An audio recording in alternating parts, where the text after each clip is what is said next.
सभी मेरे साथियों को राजरत्न अंबेडकर की ओर से जय भीम, नमो बुद्धाय।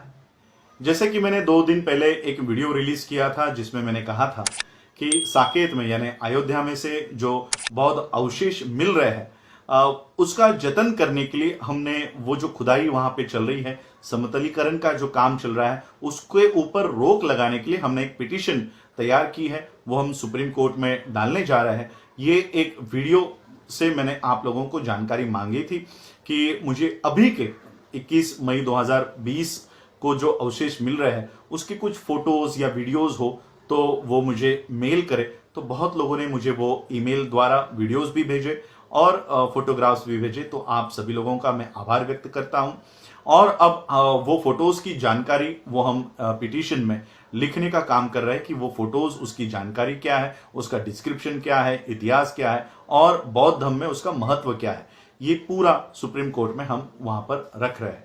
हमारी मांगे, मैंने वही बताया था कि हमारी मांगे है कि ये जो एक्सकेवेशन में मिल रही, समतलीकरण में मिल रही बौद्ध अवशेष जो है, इसका जतन किया जाए, इसका अच्छी तरह से प्रोक्योरमेंट किया जाए। वर्ल्ड हेरिटेज, यूनेस्को के वर्ल्ड हेरिटेज डिपार्टमेंट में इसका इंटरफेरेंस हो और उनके अंडर, उनके निगरानी में ये एक्सकेवेशन हो, समतलीकरण का काम चले। बुद्धिस्ट सोसाइटी ऑफ इंडिया के निगरानी में ये काम हो। यूएससीआरएफ का भी हमने इंटरफेरेंस इसमें मांगा है।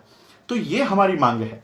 कई सारे ब्राह्मण्स या हिंदूज मेरे ईमेल पर थ्रेड ईमेल्स मुझे भेज रहे हैं। मेरा जो फोन नंबर मेरे फेसबुक पे है वो उसके ऊपर कॉल करके धमकियां दे रहे हैं। मैं पहले ये ब्राह्मणों को और हिंदू भाइयों को मैं ये कहना चाहता हूं, हमारी मांग कहीं पर भी ये नहीं है कि हम आपके राम मंदिर को उसके काम को रोकना चाहते हैं। वो तो सुप्रीम कोर्ट के ऑर्डर है, हम तो सुप्रीम कोर्ट के खिलाफ नहीं जा सकते। सुप्रीम कोर्ट ने ऑलरेडी ऑर्डर देकर वो काम आप लोगों को आपके हक में वो निर्णय दिया है। हम उसके खिलाफ नहीं है, हम उसके खिलाफ नहीं है। हमारा कहना यही है कि यहां से इस समतलीकरण के काम से जो बौद्ध अवशेष मिल रहे हैं उसका ठीक तरह से उसका प्रोक्योरमेंट हो, उसका ठीक तरह से उसको जतन किया जाए, रखा जाए, ये हमारी मांग है। मैं कई सारे बौद्ध राष्ट्रों में जाता हूं,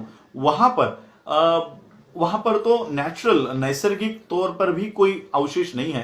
तो वो लोग आर्टिफिशियल बुद्धा को तैयार करते हैं और पूरा विश्व, पूरा देश, वो इकोनॉमी, वो टूरिज्म पे पूरा देश चलाते हैं। हमारे पास नेचुरल ये सब है, सब ये नैसर्गिक है कि पूरे जमीन से बुद्ध मिल रहे हैं। तो हम इसको जतन क्यों नहीं कर पाते? हमको तो आर्टिफिशियल बुद्धा तैयार करने की भी जरूरत नहीं है। अगर ये देश के लोग समझ जाए, हिंदू समझ जाए, ब्राह्मण समझ जाए, तो पूरा देश ये बुद्धा के इकोनॉमी पर चल सकता है, टूरिज्म पे चल सकता है।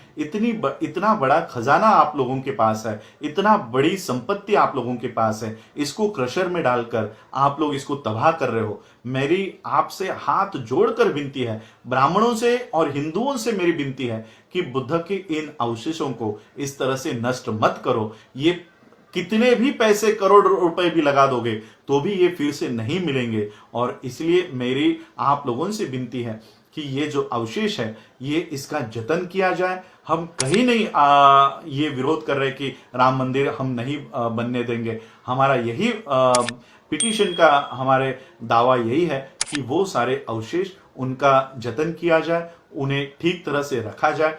एएसआई यानी आर्कियोलॉजी सर्वे ऑफ इंडिया पर हमारा भरोसा कतई नहीं है, क्योंकि ये जिस तरह से सीबीआई काम करती है वैसे एएसआई काम करती है।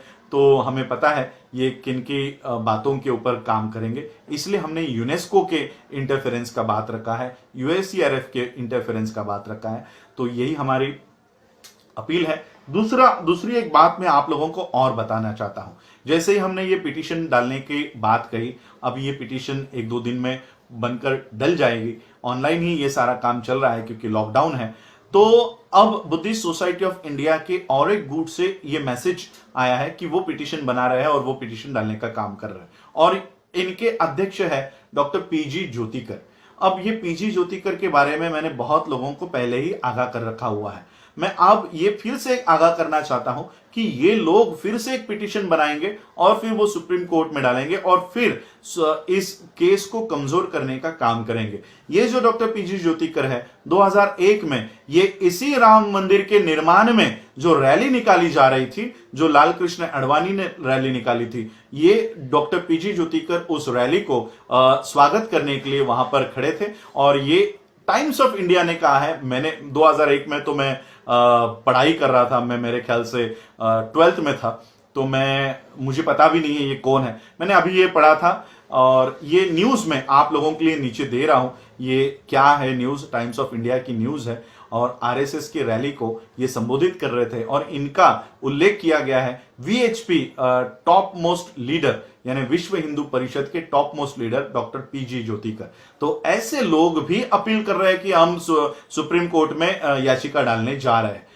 मैं आप लोगों को, समाज को आगाह करना चाहता हूं कि ऐसे लोग अगर इस युद्ध में अगर उतरते हैं तो ये घर के भेदी ये लंका को ढाने का काम करेंगे। तो ऐसे घर के भेदियों से हम लोगों को बचना है। और सिर्फ ये एक उदाहरण है, ऐसे कई सारे संगठन, कई सारी नेतागण इसमें कूदेंगे जो आरएसएस के फंडिंग पे और कांग्रेस के फंडिंग में काम करते हैं। तो हम लोगों को बचकर, मैं भारत के और विश्व के सभी बहुधन के संगठनों को और जो सच्ची लीडरशिप है उनको मैं आह्वान करना चाहता हूं कि एक साथ होकर हमको इस आंदोलन को हाथ में लेना है और सुप्रीम कोर्ट में डट कर हम लोगों को लड़ना है। हमारी मांगे कहीं पर भी नहीं है कि हम राम मंदिर नहीं बनाने वाले, हमको उस झगड़े में पड़ना ही नहीं है। आप मंदिर बनाओ, वहां मस्जिद बनाओ, जो चाहिए वो बनाओ, हमको उससे कोई लेना देना नहीं है। हमारा मतलब सिर्फ 2500 सालों पहले सम्राट अशोका के समय के ये जो रेलिक्स है, ये जो अवशेष है, उसका जतन हो, बस इतना ही हमारा कहना है और यही हमारी मांग है। तो इसके लिए सभी विश्व के लीडरशिप ने और संगठनों ने, बौद्धों के संगठनों ने, अंबेडकराइट्स ऑर्गेनाइजेशंस ने साथ मिलकर हमको ये लड़ाई लड़नी है। जो भी बेस्ट से बेस्ट लॉयर हम वहां पर लगाएंगे और ये जो जीत है वहां से हासिल करेंगे। इस तरह से हमको ये काम करना है। आप लोगों ने मुझे सुना, उसके लिए आभार, धन्यवाद। जय भीम, जय भारत, जय बुद्ध।